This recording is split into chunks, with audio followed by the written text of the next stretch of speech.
जय हिंद आप सभी को। जैसा कि आप लोग जान रहे हैं कि उत्तर प्रदेश पुलिस में सिपाही और दरोगा दोनों की भर्ती आ चुकी है और दरोगा की 4543 भर्ती और सिपाही की 19,220 भर्ती आई हुई है। तो मैंने तो यह कहा था आप लोगों से पहले भी कि जिनकी उम्र 21 साल से ज़्यादा है और 28 साल से कम है जनरल में, वह लोग और ओबीसी या SC ST भाई हो तो 5 साल का एज रिलैक्सेशन मिलवे करेगा आप लोगों को। तो आप लोग को मेन फोकस दरोगा पर ही रखना चाहिए। और दरोगा पर फोकस क्यों रखना चाहिए? क्योंकि आप लोगों को हिंदी पढ़ना ही है, मैथ पढ़ना ही है, रीजनिंग पढ़ना ही है और GK GS में हिस्ट्री, जियोग्राफी, इकोनॉमिक्स, इन्वायरमेंट पढ़ना ही है। तो क्यों ना हम लोग दरोगा की ही तैयारी करें। और दरोगा की तैयारी करेंगे हम लोग तो सिपाही का तो आराम से निकल जाएगा। मेरा ये कहना होता है कि 3 गुणे कांस्टेबल का पेपर इज इक्वल टू दरोगा का पेपर। तो अगर हम लोग दरोगा की तैयारी करेंगे तो हम लोग का सिपाही का पेपर तो ऑलरेडी निकल जाएगा। और दरोगा और सिपाही के एग्जाम में पता है क्या खाली डिफरेंस होगा आप लोगों को? सिपाही के पेपर में आप लोगों से यह पूछा जाता है, यूपी स्पेशल और करंट अफेयर ज़्यादा क्वेश्चन पूछे जाते हैं। और यही दरोगा के पेपर में पॉलिटी ज़्यादा पूछी जाती है और मूल विधि पूछी जाती है। बाकी सारा का सारा चैप्टर एकदम सेम है। दरोगा का हाई लेवल का है, सिपाही का कम लेवल का है। और दोनों में जान ही रहे हैं आप लोग अंतर क्या होता है। एक में डबल स्टार, एक में कुछ नहीं। एक में बस उत्तर प्रदेश पुलिस रहेगा। आप लोग दरोगा बन जाओगे तो मोनोग्राम मिलेगा, लाल जूता मिलेगा, आप लोग के पास शक्तियाँ भी आ जाती हैं, आपके कलम में ताकत आ जाती है आप लोग जब दरोगा बनते हो तो क्यों ना आप लोग दरोगा के लिए ही मेहनत करो। अगर दरोगा नहीं भी बन पाए तो 19,220 में आप लोग सिपाही तो बन ही जाओगे। ठीक है ना भैया, इतना बताना था। अब जैसा कि आप लोग जान रहे हैं कि जो UPSI में दरोगा का पेपर होता है उसमें GK GS में सबसे अधिक पॉलिटी पूछ जाती है। पॉलिटी का मतलब संविधान 16 से 20 क्वेश्चन पूछे जाते हैं। और किस प्रकार के क्वेश्चन पूछे जाते हैं मैं आज मोटा बस वही चीज़ लेकर के आया हूँ जो चीज़ पूछी जाती है। ये ना कि आप लोग को फालतू चीज़ें पढ़ा रहा हूँ। और आप लोग को मैं सोच रहा हूँ कि अभी क्लास कराऊँ फिर शाम में MCQ कराऊंगा लाइव क्लास करके, ठीक है ना। तो MCQ से होगा कि आप लोग की ज़्यादा से ज़्यादा प्रैक्टिस हो जाएगी और लोगों के साथ आप लोग पढ़ेंगे, मतलब टॉपर के साथ पढ़ेंगे तो आप लोग टॉपर हो जाएंगे। टॉपर नहीं बनवा तो 4543 में सीटियाँ तो 5 ही बना भैया। तो आइए बिना किसी देरी के हम इस चैप्टर को शुरू करते हैं। संविधान का पहला चैप्टर जिसका नाम है संविधान सभा। और यहीं से हम लोग संविधान सभा से लेकर के उद्देशिका, मौलिक अधिकार, पहला भाग, दूसरा भाग, तीसरा भाग, चौथा भाग, न्यायालय, राष्ट्रपति, उपराष्ट्रपति, प्रधानमंत्री, हर एक चीज हम लोग पढ़ लेंगे। और आप लोग को लगेगा ओ संविधान इतना आसान था। ठीक है ना भैया। तो तुम लोगों के लोकल लैंग्वेज में हर एक चीज समझाओ तुम लोगों के हम समझा दे कि आखिरकार संविधान होला का। ठीक है ना। तो पहला चैप्टर है संविधान सभा। संविधान सभा मतलब होता क्या है? संविधान सभा का मतलब यह होता है कि ऐसी सभा, लोगों का ऐसा ग्रुप जो निर्णय ले कि जो हमारा संविधान बनेगा वह कैसा बनेगा। मतलब वहाँ पर राष्ट्रपति का चुनाव कैसे होगा, प्रधानमंत्री का चुनाव कैसा होगा, आपके पास मौलिक अधिकार क्या होंगे, आपके जो मुख्यमंत्री चुने जाएंगे वो कैसे होंगे, महान्यायवादी क्या होता है, हर एक चीज, मतलब देश का सारा शासन कैसे चलेगा और देश कैसे चलेगा, वह एक किताब में संकलित करने वाले लोगों को ही कहा जाएगा संविधान सभा। ठीक है ना भैया। लोगों का वह समूह जो संविधान का निर्माण करे उसे ही हम लोग कहेंगे संविधान सभा। तो संविधान सभा का विचार कैसे आया, कौन सोचा, कितने लोग बनाए, मुस्लिम लीग का क्या रोल था, कौन कौन लोगों का क्या क्या काम था, यही हम लोग आज के दिन में पढ़ेंगे। ठीक है। तो हम लोग शुरू करते हैं। सबसे पहले जो संविधान सभा का विचार प्रस्तुत किया था वो बाल गंगाधर तिलक जी ने किया था। 1894 में इनका एक स्वराज विधेयक था। उसमें इन्होंने अंग्रेजी सरकार से मांग की कि हमें एक संविधान सभा चाहिए जो कि हम भारतीयों के लिए यह बताए कि हमारे क्या अधिकार होंगे और हमारा शासन कैसे चलेगा, हमारा देश कैसे चलेगा। पर अंग्रेजी सरकार ने इसको मानने से साफ इनकार कर दिया था, जो इनका स्वराज विधेयक था। ठीक है ना। दूसरी बात, 1922 में महात्मा गांधी जी ने हरिजन पत्रिका में भी संविधान सभा के बारे में लिखा था। तो यह आपसे क्वेश्चन पूछा जाएगा कि महात्मा गांधी ने किस पत्रिका में संविधान सभा के बारे में जिक्र किया था। तो आप लोग बताएंगे कि 1922 में हरिजन पत्रिका में। ये 2 क्वेश्चन आपके तैयार हो गए। तो तीसरा क्वेश्चन मैं बता रहा हूँ, 1934 में एम.एन. रॉय ने औपचारिक रूप से मांग की थी कि भारतीयों के पास एक संविधान सभा हो। औपचारिक का मतलब होता है नियम के अनुसार, औपचारिकता नहीं होता है, नियमानुसार। उन्होंने मांग की थी कि भारतीयों के पास एक संविधान सभा होनी चाहिए। यह क्वेश्चन 2021 में यूपीएससी में पूछा गया था, ठीक है ना भैया। तो ये आप लोग तैयार कर लीजिए। अब आ जाते हैं हम लोग कि कांग्रेस का आप लोग जान ही रहे हैं कि हर साल अधिवेशन होता था। तो 1936 में कांग्रेस के अधिवेशन हो रहा था फैजलपुर में। तो जब फैजलपुर में अधिवेशन हो रहा था, वहां पर पंडित जवाहरलाल नेहरू ने कहा था कि भारतीयों के पास एक ऐसी संविधान सभा हो जो संविधान का निर्माण करे, और जो संविधान सभा के सदस्य चुने जाए वो वयस्क मताधिकार के रूप में चुने जाए। वयस्क मताधिकार मतलब समझ रहे हैं ना आप लोग, ठीक है भैया। तो यह हो गया। ये सारे क्वेश्चन बता रहा हूँ, वन लाइनर क्वेश्चन मत समझिएगा इसको, ये आप लोग से घुमा फिरा करके पूछेगा, इसकी नोट्स जरूर बना लीजिएगा। अब इतना हो गया। अब आप लोग जान रहे हैं कि 1939 में दूसरा विश्व युद्ध चलने लगा था। तो जब दूसरा विश्व युद्ध चलने लगा तो अंग्रेज पूरी तरीके से कमजोर हो गए। जब अंग्रेज कमजोर हो गए तो उन्होंने सोचा कि भारतीयों का हमको साथ चाहिए। अगर भारतीय हमारे साथ मन से लड़ जाए तो हो सकता है कि हम लोग विश्व युद्ध जीत जाएंगे, तो भारतीय हमारा साथ क्यों देंगे। तब इनको दिमाग में आया, ओ इतने साल से ये लोग संविधान संविधान संविधान सभा की मांग कर रहे हैं, तो इनको कुछ ना कुछ लॉलीपॉप दिया जाए। लॉलीपॉप मतलब कुछ लालच दिया जाए ताकि भारतीय हमारे साथ हो जाए। तो वही 8 अगस्त 1940 को आया अगस्त प्रस्ताव। 8 अगस्त 1940 को आया अगस्त प्रस्ताव। अगस्त प्रस्ताव क्या था? अगस्त प्रस्ताव में मैं संविधान के पर्सपेक्टिव से आपको बताऊंगा कि अगस्त प्रस्ताव में सबसे पहली बार अंग्रेजों ने माना कि भारतीयों के पास एक संविधान सभा होनी चाहिए। आपसे यह क्वेश्चन पूछा जाएगा कि किस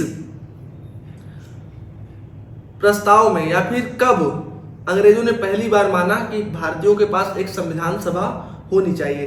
तो अगस्त प्रस्ताव में अंग्रेजों ने सबसे पहले माना था कि भारतीयों के पास एक संविधान सभा होनी चाहिए, पर इन्होंने कुछ शर्तें रखी। सबसे बड़ी शर्त तो इन्होंने यह रखी कि हम लोग आपको संविधान तो दे देंगे, आप अपने लोगों के साथ जोड़ करके एक संविधान तो बना लीजिएगा, लेकिन भारत पूर्ण तरीके से स्वतंत्र नहीं होगा, वो डोमिनियन स्टेट होगा। डोमिनियन स्टेट का मतलब कि जो भी बड़ा फैसला होगा वो ब्रिटेन के जो क्राउन है उसके अंडर में होगा। ये नहीं कि अपना कोई भी फैसला हम लोग ले सकते हैं, उनके अधीन रह करके हम लोग को फैसला लेना पड़ेगा। पर अगस्त प्रस्ताव को साफ इनकार कर दिया कांग्रेस ने। इतना आप लोग को समझ में आ गया ना। अब आ जाते हैं हम लोग 1942 में। 1942 में आया क्रिप्स मिशन। क्रिप्स मिशन भी यही था। उन्होंने कहा कि अगर युद्ध खत्म हो जाता है, जब विश्व युद्ध, तो मैं आप लोगों के लिए एक संविधान सभा गठन करने का स्वीकृति दे दूंगा और आप लोग संविधान सभा का गठन कर लीजिएगा और अपने हिसाब से संविधान बना लीजिएगा, लेकिन भारत जो होगा वो डोमिनियन स्टेट होगा। कांग्रेस ने फिर मना कर दिया कि भैया अगर हमको मानना ही रहता तो हम 2 साल पहले नहीं मान लिए रहते, हम अब कहे मानेंगे।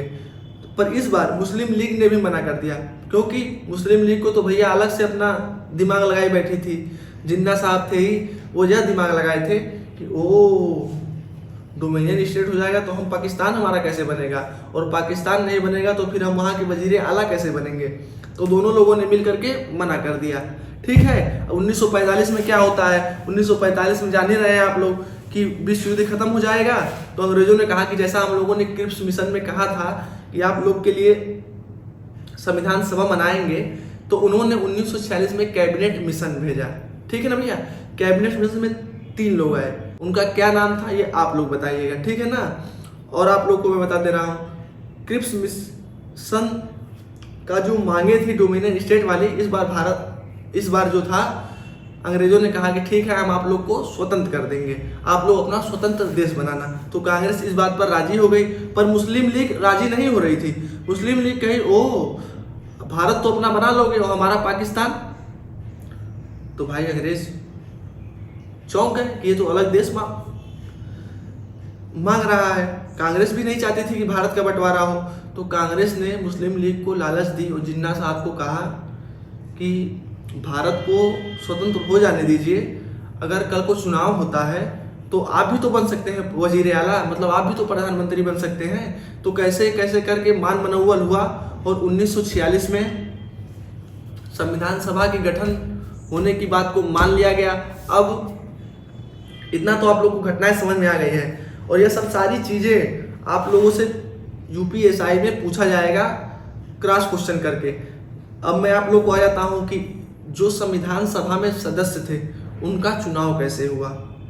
ठीक, कितने सदस्य थे, कितने अंग्रेजी शासन में प्रांत थे, कितने सदस्य देसी रियासतों के पास थे। अब इसमें हम लोग आ जाते हैं। तो भारत की जनसंख्या थी उस समय 39 करोड़, और अंग्रेजों ने कहा कि 10 लाख लोगों पर एक सदस्य का चुनाव होगा। 10 लाख लोगों पर एक सदस्य का चुनाव होगा, मतलब 39 करोड़ है जनसंख्या, मतलब 390 होना चाहिए, पर 389 सदस्यों को चुना गया।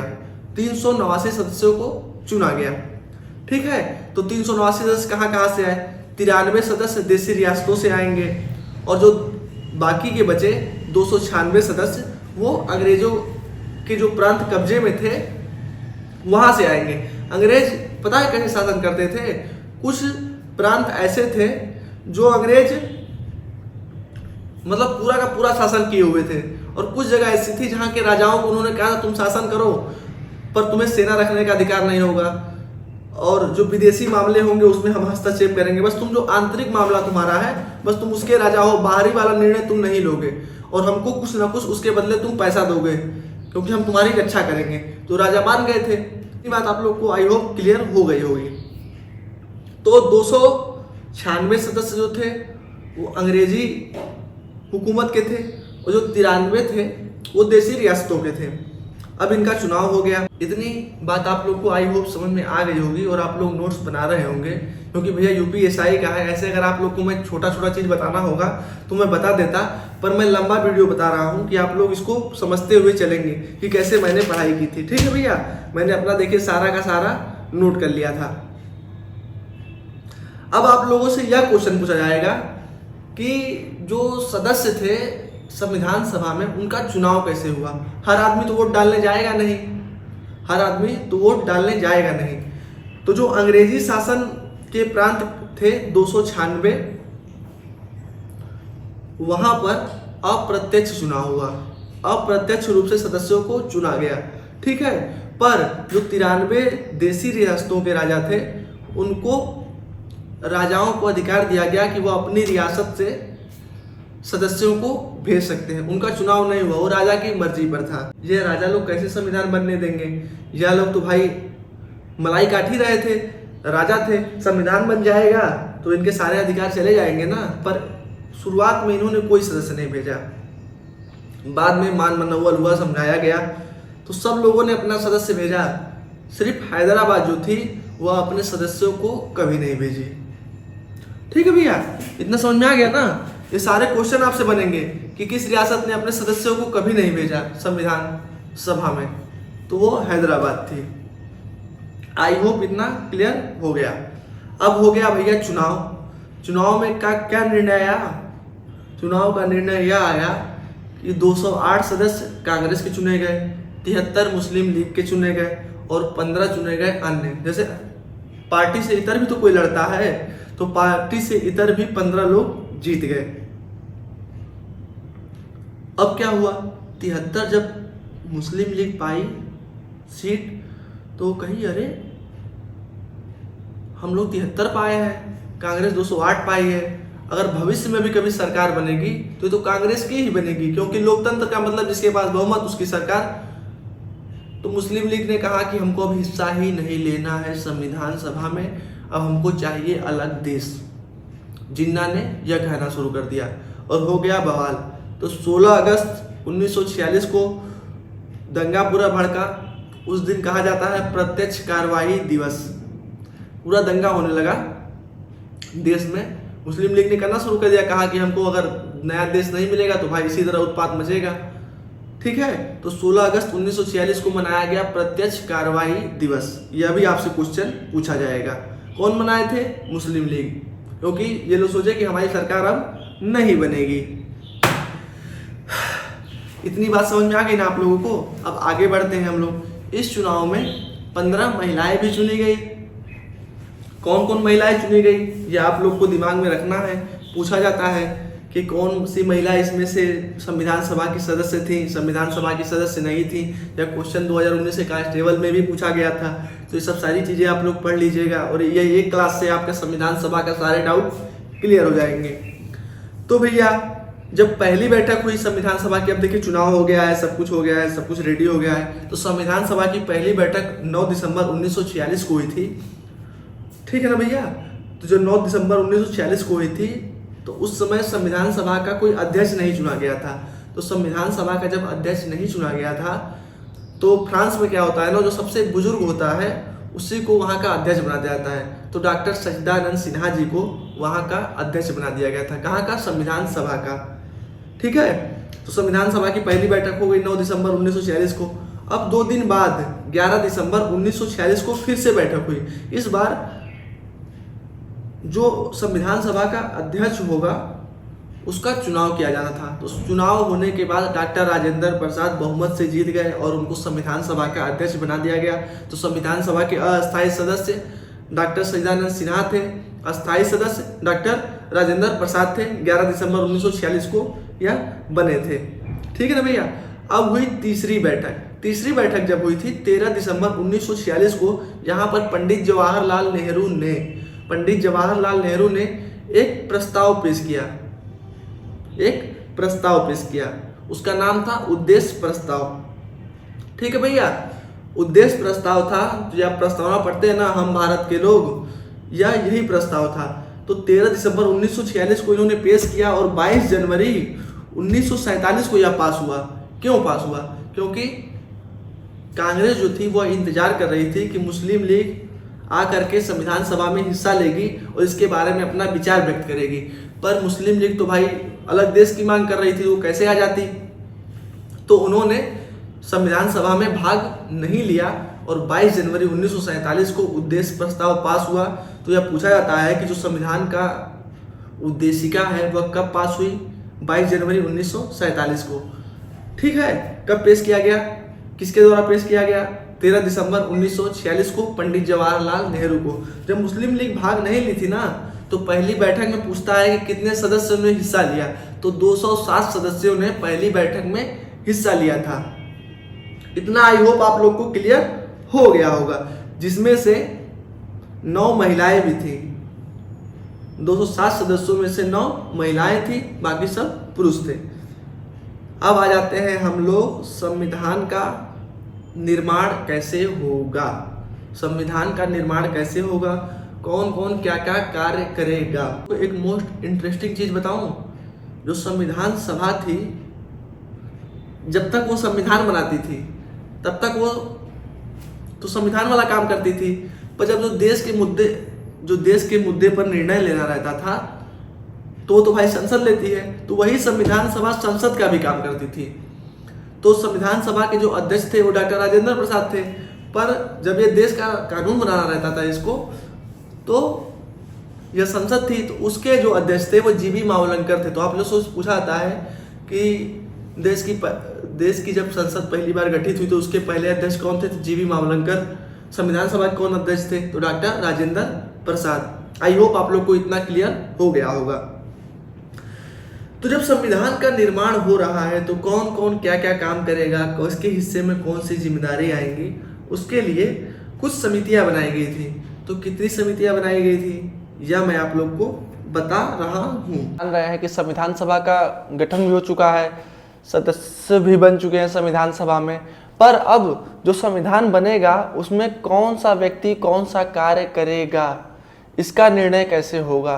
तो इसके लिए समितियां बनाई गई। समितियों का मतलब क्या होता है? जैसे कि आपके यहाँ कोई भी घर पर आयोजन होता है, शादी विवाह होता है या कोई फंक्शन होता है, तो आप लोग बताते हैं ना कि बारात कौन संभालेगा, खाने के पास कौन रहेगा, दूल्हे के पास कौन सा लोग रहेंगे, वगैरह वगैरह। तो यह सारी चीज़ें संविधान सभा में भी की गई। तो उसके लिए समितियां बनाई गई। संविधान की मोटी मोटा 22 समितियां थी, जिसमें से 8 समितियां जो थी वो काफ़ी ज़्यादा महत्वपूर्ण थी और ये 8 समितियों ने बहुत ज़्यादा संविधान बनाने में काम किया। और सबसे महत्वपूर्ण जो समिति थी वो थी प्रारूप समिति, जिसके अध्यक्ष थे डॉक्टर भीमराव अंबेडकर साहब। ठीक है ना। और प्रारूप समिति में कितने सदस्य थे और कौन कौन सदस्य थे, ये आप लोगों पर मैं छोड़ दे रहा हूँ कि आप लोग हमको कमेंट बॉक्स में जरूर बताएंगे। मसौदा समिति हो गई, संघ समिति हो गई, झंडा समिति हो गई, यह जो 8 समितियां हैं ना, इसके भी जो अध्यक्ष थे इनका भी नाम आप लोग याद कर लीजिएगा, और प्रारूप समिति के जो लोग सदस्य थे उसके बारे में भी आप लोग याद कर लीजिएगा। अब आ जाते हैं हम लोग कि समितियां बन गई, अब इसका सारा काम हो गया। तो आप लोग जान रहे हैं कि 26 नवंबर 1949 को हमारा संविधान पूर्ण रूप से बनकर के तैयार हो गया था और इसके 16 अनुच्छेद उसी दिन लागू कर दिए गए थे। पर यह संविधान उस दिन क्यों नहीं लागू हुआ पूरी तरीके से? वह इसलिए लागू नहीं हुआ क्योंकि आप लोग को मैंने बताया था ना कि लाहौर अधिवेशन में पंडित जवाहरलाल नेहरू ने कहा था पूर्ण स्वराज के बारे में, और यह कहा था कि अब हम लोग 26 जनवरी के दिन को ही स्वतंत्रता दिवस के रूप में मनाएंगे। तो उसके यादगार में 1930 से लोग मनाने लगे थे, तो उसकी याद में ये लोग कहे कि हम लोग 26 जनवरी 1950 को अपने संविधान को लागू करेंगे। तो स्वतंत्रता दिवस नहीं हुआ तो क्या हुआ, गणतंत्र दिवस मना लेंगे। तो इसीलिए इसको 26 जनवरी 1950 को लागू कर दिया गया। इतना आप लोग को समझ में आ गया ना? ठीक है भैया, अब इतना समझ में आ गया। अब इन बीच में क्या क्या घटनाएं घटी, जैसा कि आप लोग जान रहे हैं 2 वर्ष 11 माह 18 दिन में हमारा संविधान बनकर के तैयार हुआ था। तो इनके बीच में जो महत्वपूर्ण घटनाएं घटी उसके बारे में मैं आप लोगों को बता दे रहा हूँ। सबसे पहले, जब तक हम लोग का संविधान नहीं बना था तब तक भारत पर कैसे शासन हो रहा था, मतलब संविधान तो था नहीं, तो भारत शासन अधिनियम जो 1935 का था ना, अंग्रेजों द्वारा जो बनाया गया था भारत शासन अधिनियम 1935, उसी के आधार पर तब तक शासन चलाया जा रहा था। ठीक है, यह आपसे पूछा जा सकता है कि जब भारत का जब तक संविधान नहीं बना था तो उस बीच में किस अधिनियम के तहत भारत का शासन चलाया जाता? भारत शासन अधिनियम 1935 के तहत।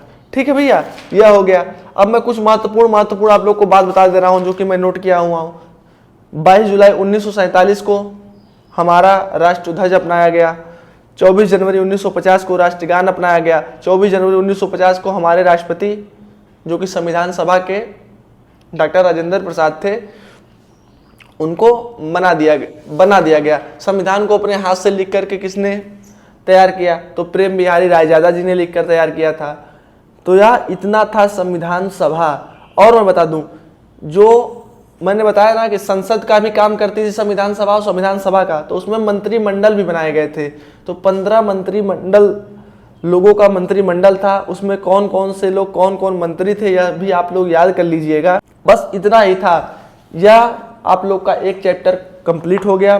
20 से 25 मिनट का आपका समय गया होगा। आप लोग इसको अगर नोट कर लेंगे तो आप लोग का इससे कोई भी क्वेश्चन नहीं जाएगा।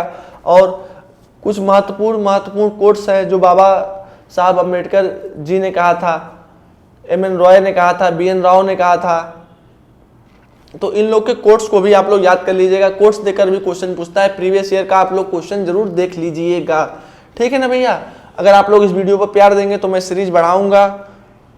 और नेक्स्ट टॉपिक है हमारा प्रस्तावना, और मैं सोच रहा हूँ कि आप लोग का एकदम क्लोज कर दूं संविधान को पढ़ा कर। आप लोग का मोटा खाका बन गया होगा। सारी आप लोग के दिमाग में जो माइंडसेट में चीज़ें चल रही होंगी, कैसा संविधान होता है, क्या होता है, ये पहले चैप्टर से आप लोग को क्लियर हो गया होगा।